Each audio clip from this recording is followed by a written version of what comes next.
Friends, welcome to my channel geography vision. देखो, इससे पहले सिंधु, गंगा, ब्रह्मपुत्र नदी तंत्र पढ़ चुके हैं। अब बात करते हैं दक्षिण प्रायद्वीपीय भारत की नदियों की। तो दक्षिण प्रायद्वीपीय भारत की नदियों को अपन दो तरीके से बात करेंगे।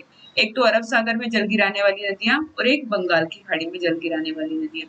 तो अपन देखो दक्षिण भारत की सबसे लंबी नदी की बात करते हैं सबसे पहले।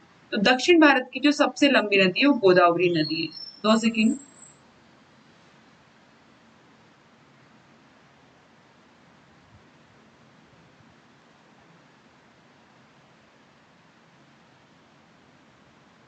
तो दक्षिण भारत की सबसे लंबी नदी गोदावरी नदी।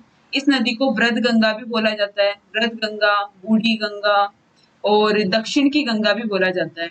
देखो, लंबाई की दृष्टि से भारत की तो दूसरी लंबी नदी है, लेकिन दक्षिण भारत की देखें कि कौन सी नदी सबसे लंबी है, तो वो है गोदावरी नदी। अब देखते हैं कि गोदावरी नदी कहाँ से निकलती है। इंपॉर्टेंट चीजें क्या होती है इन नदियों में कि इनका उद्गम स्थल कहाँ पर है, कौन कौन से स्टेट में ये बहती है और कौन कौन सी इनकी सहायक नदियां हैं। ये सबसे इम्पोर्टेंट चीज होती है इनके अंदर, इनकी जिसके बारे में अपन को जानना जरूरी है। तो गोदावरी नदी है, ये महाराष्ट्र में नासिक जिले के यहाँ से त्र्यंबकेश्वर से निकलती है। वहां से निकलने के बाद इसका मैक्सिमम पार्ट महाराष्ट्र में ही बहता है। उसके बाद तेलंगाना जाती है, फिर छत्तीसगढ़ की सीमा से जाती हुई आंध्र प्रदेश में राजमुंद्री के पास अपना डेल्टा बनाती है और उसके बाद ये गिर जाती है बंगाल की खाड़ी में। ठीक है। और गोदावरी नदी की जो टोटल लंबाई है वो है 1465 किलोमीटर। ये जो नदी है दक्षिण की गंगा कही जाती है। इस नदी की कुछ सहायक नदियां हैं, जैसे इसमें जो बाईं ओर से मिलने वाली जो नदियां हैं, बाईं ओर से जो आकर मिलती है वो नदियां हैं। पहली पूर्णा नदी, पेनगंगा,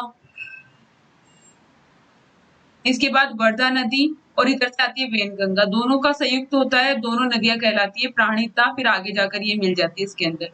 तो वर्धा और वेनगंगा। इसके बाद एक नदी है पूर्व से आकर इसमें मिलती है, तो पूर्व से आकर मिलने वाली नदी है इंद्रावती नदी। इसके बाद अपन देखिए कि दाईं ओर से मिलने वाली नदी कौन सी है, तो वो है मंजीरा नदी। काफी इंपोर्टेंट नदी नदी है मंजीरा नदी। ठीक है। इसके बाद अपन बात करते हैं मंजीरा नदी। अब ये तो थी गोदावरी नदी। अब इसके बाद अपन बात करेंगे कृष्णा नदी की। तो कृष्णा नदी जो है कहाँ से निकलती है, तो देखो कृष्णा नदी निकलती है, ये महाराष्ट्र में महाबलेश्वर से निकलती है। महाबलेश्वर से निकलने के बाद ये जाती है कर्नाटका, और कर्नाटका के बाद जाती है तेलंगाना, और तेलंगाना के बाद जाती है आंध्र प्रदेश, और आंध्र प्रदेश में जाने के बाद ये डेल्टा बनाती है। फिर उसके बाद अपना जल बंगाल की खाड़ी में डाल देती है। इस नदी की जो टोटल लंबाई है वो है 1400 किलोमीटर। ठीक है। अब सहायक नदियों की बात करें कि कृष्णा की सहायक नदियां कौन कौन सी है, तो कृष्णा की सहायक नदियां में देखो कोयना, तुंगभद्रा, भीमा, मूसी, डिंडी, मालप्रभा, घाटप्रभा, पंचगंगा, दूधगंगा, ये सारी इसकी सहायक नदियां हैं। ठीक है। ये नदी जल विद्युत परियोजनाओं के लिए काफी फेमस है, यानी जल विद्युत परियोजनाओं के लिए काफी इंपोर्टेंट है दक्षिण भारत में। इस नदी पर ही कुछ परियोजनाएं भी बनाई गई है। इस नदी पर कुछ परियोजनाएं भी बनाई गई है, जिसका नाम है, एक का नाम है श्रीशैलम और एक है नागार्जुन सागर परियोजना। तो देखो नागार्जुन सागर परियोजना का तो कई बार क्वेश्चन आ चुका है कि नागार्जुन सागर परियोजना कहाँ पर, किस नदी पर बनाई गई है। तो ये परियोजना बनाई गई है कृष्णा नदी पर। इसके बाद इस कृष्णा नदी पर एक बांध भी है जिसका नाम है अलमाटी बांध। कृष्णा नदी पर एक बांध भी है जिसका नाम है अलमाटी बांध। ठीक है। ये थी कृष्णा नदी। अब बात करते हैं अपन कावेरी नदी की। तो कावेरी नदी कहाँ से निकलती है, ये नदी निकलती है कर्नाटका से। कर्नाटका में कोडगु जिले में ब्रह्मगिरी की पहाड़ियों से निकलती है कावेरी नदी। ये नदी आगे जाती है और कर्नाटका के बाद ये जाती है तमिलनाडु, और तमिलनाडु के बाद आगे जाती है ये तमिलनाडु में ही तिरुचिरापल्ली के निकट जाकर डेल्टा बनाती है। फिर वहां पर जाकर ये नदी डेल्टा बनाने के बाद ये नदी बंगाल की खाड़ी में जाती है और अपना जल डाल देती है। देखो, इस नदी पर आपको पता है एक फेमस जलप्रपात भी बना हुआ है, शिवा समुद्रम जलप्रपात। शिवा समुद्रम जलप्रपात बना हुआ है कावेरी नदी के ऊपर। जो कावेरी नदी है इसकी जो टोटल लंबाई है, वो है 800 किलोमीटर।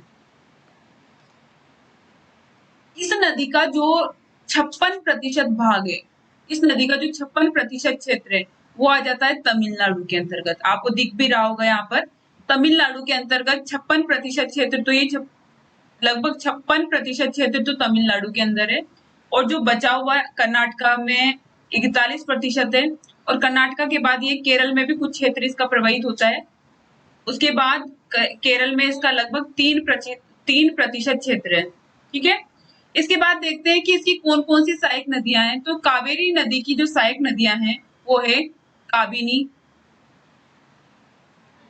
भवानी, अमरावती।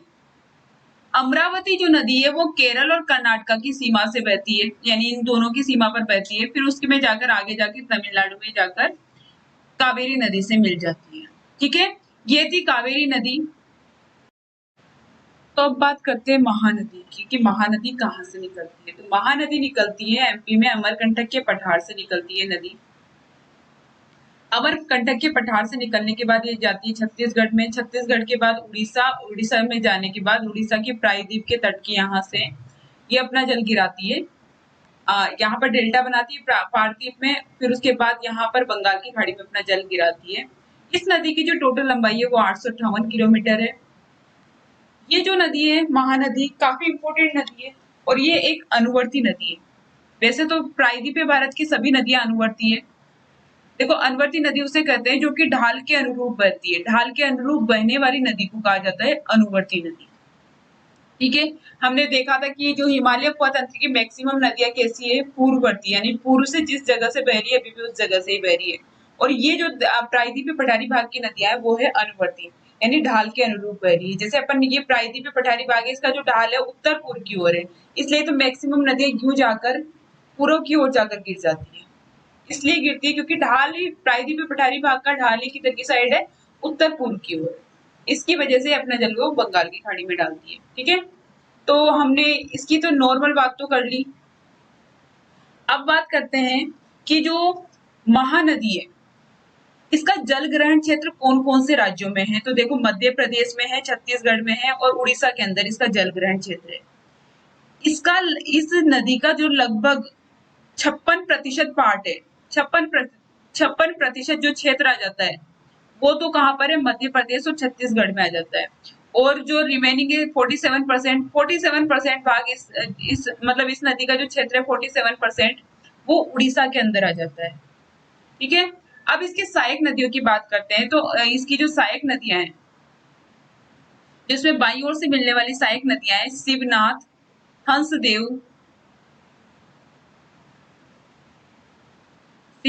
हंसदेव, मांड, इब नदी, जो कि सबसे प्रदूषित नदी भी बोली जाती है। इब नदी, यानी जो महानदी में प्रदूषण हो रहा है वो इस नदी में प्रदूषण, इस नदी की वजह से हो रहा है। इसके बाद देखते हैं नीचे से दाईं ओर से मिलने वाली नदियों में। देखो, जोक, लोंग, और तेल नदी, ये दाईं ओर से आकर मिलती है महानदी में। महानदी पर एक फेमस बांध भी है, यानी विश्व का सबसे लंबे बांधों में से एक बांध, वो है हीराकुंड बांध। तो हीराकुंड बांध इसी नदी पर है। हीराकुंड परियोजना भी है जिसके तहत तिलैया बांध, कोनार बांध ये बनाए गए हैं। ठीक है, देखो, हमने मुख्य मुख्य नदियों की तो बात कर ली। अब बात करते हैं कुछ अन्य नदियों की जो कि अपना जल बंगाल की खाड़ी में गिराती है। तो बंगाल की खाड़ी में जो नदियां अपना जल गिराती है उसमें देखो, ऊपर एक दामोदर नदी, फिर स्वर्णरेखा नदी, वैतरणी नदी, ब्राह्मणी नदी, महानदी, गोदावरी, कृष्णा, कावेरी की तो अपन ने बात ही कर ली, और पेनार नदी, वेगई नदी और ताम्रपर्णी नदी। जो नदी अगस्त मलाई से निकलती है, ताम्रपर्णी नदी, और वेगई नदी निकलती है परुसनाद से।